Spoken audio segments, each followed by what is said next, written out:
and this is part one of the video series titled If You Don't Quit, You Can't Fail. I'm Sean Kerr with CS&A Aviation. Thank you for joining me. As we've talked about, this video series is going to be more in line with how we're going to lead our organizations through a time of crisis, such as this. Now, certainly today we're going to talk about 3 mental shifts that we need to be having while we're out there on the battlefield of whether it be life or the season of life or your business. Now, I'm sure you've heard of Thomas Edison, and maybe you've heard of this quote. It goes, "I've not failed 10,000 times. The light bulb was an invention with 10,000 steps." So a story that goes along with this quote that ties in with Thomas Edison and the perseverance and the courage there. And it's about Procter & Gamble and their brand, Pringles.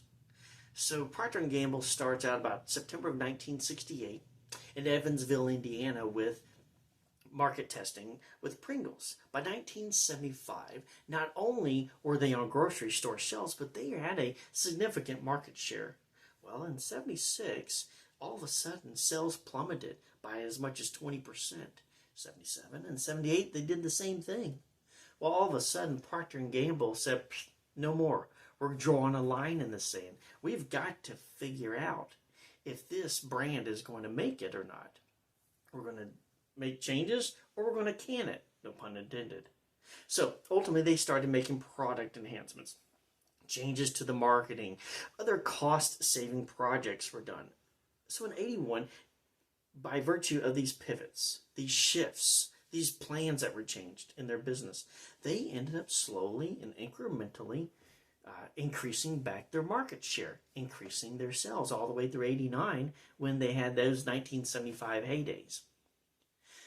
Well, during this time, during this change, you ended up having one of the heads of Procter & Gamble sales come out and speak to employees, stockholders, others, executives, and he basically stated a few different takeaways that they had. The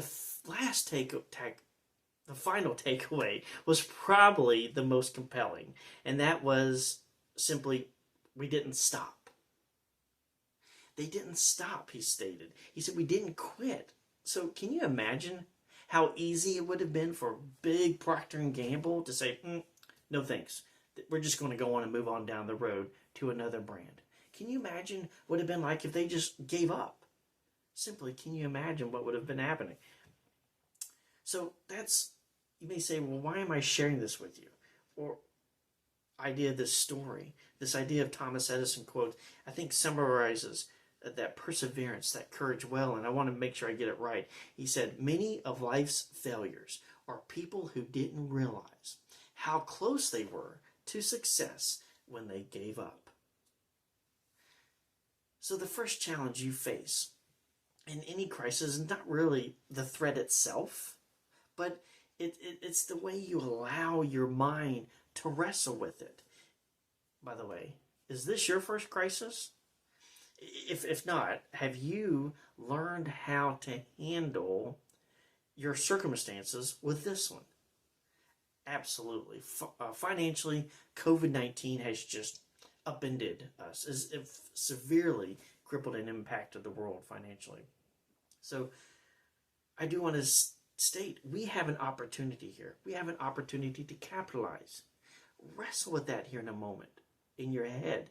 Take that. I really want you to get solid on that idea that we have an opportunity to capitalize as we move forward. I've just recalled, hang in to the end of this video, because at the end of each video in this series, I'm going to have an exercise that I want to pass along to you. So we always like to have, call it things going up and to the right. We like to have that tailwind behind us. We like to have that growth.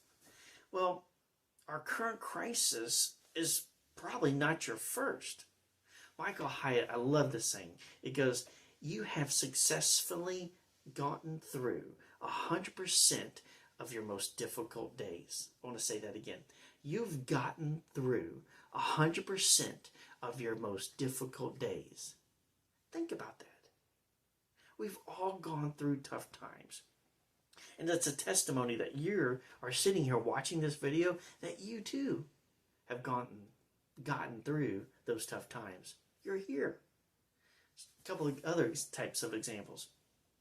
Remember the 80s with those sky-high 20% interest rates? Granted, I wasn't in the business. I wasn't old enough to be in business at the time, but absolutely, I distinctly remember stories about that time. I remember seeing how it affected my parents and the decisions that they were having to make in their business and in our household. What about 9/11? Where were you? What were you doing? I had recently been I'd been in the business for a few years by then, and absolutely post 9/11, that was a interesting time trying to build a business. What about the Great Recession? Where were you? And maybe what were you doing at that time? What job did you have to pivot in, or where did you have to adapt with your business? Again, how did you make those changes? And maybe you did end up having to get a new career or that new job, or maybe you did end up going back to school. But maybe these times left you defenseless, confused, or maybe defensive. But during the Great Recession, I remember here at the agency some long-time customers, clients of ours, that they didn't adjust. They didn't pivot. They didn't look at their business plan and make those adjustments. And unfortunately, they ended up having to close the doors. So, I don't know, maybe you're like me. And during the fog of war, you may have that biggest challenges not out there, but it's right here. It's in my mind. So it's my thinking. And I bet you this is probably true for you. Our greatest battle is the battle of our minds. It's where we must learn to first win here before we can win out there on the battlefield. So with that, let's identify those 3 mental shifts that we need to be winning out there. First is perspective.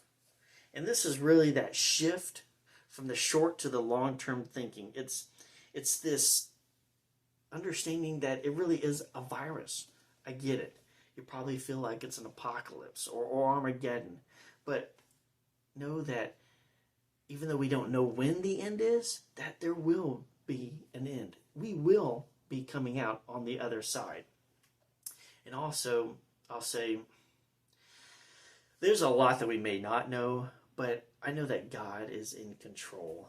And you probably have heard He is working all things together for good.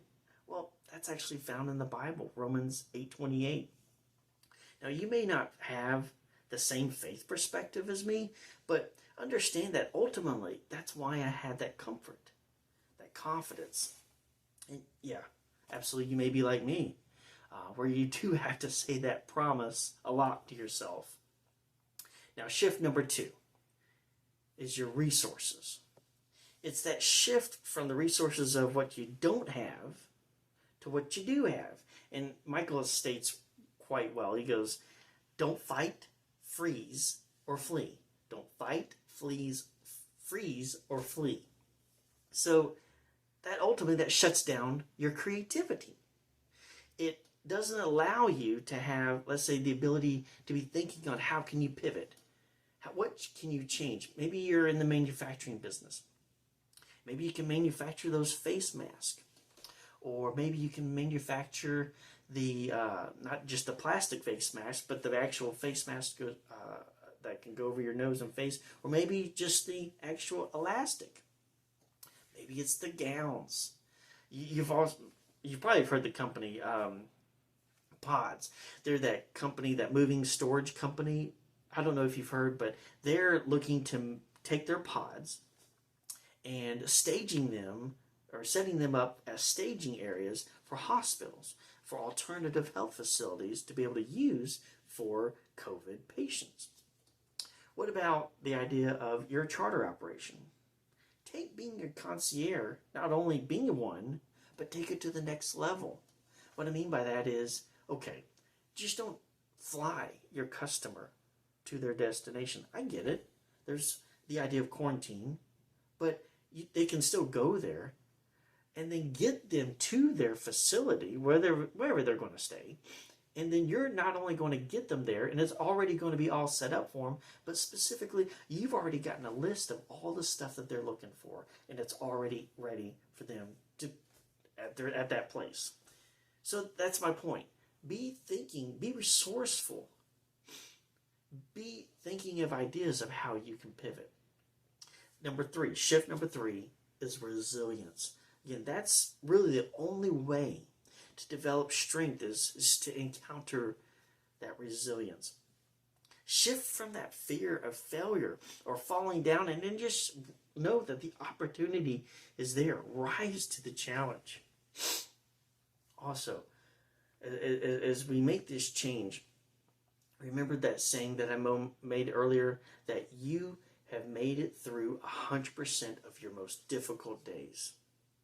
Get through these days by utilizing these mental shifts. Get through this battle of your mind and win. Again, know that you will be coming out on the other end. So this is that point in the video where I stated, stay with me. I've got an exercise that I want to give you. Please go on, send me a direct message or comment below. But basically, I have an exercise for you. And this exercise, I want you to identify the challenges that you've had and the resources that got you through that challenge. Then I want you to take and identify the crisis you're in now.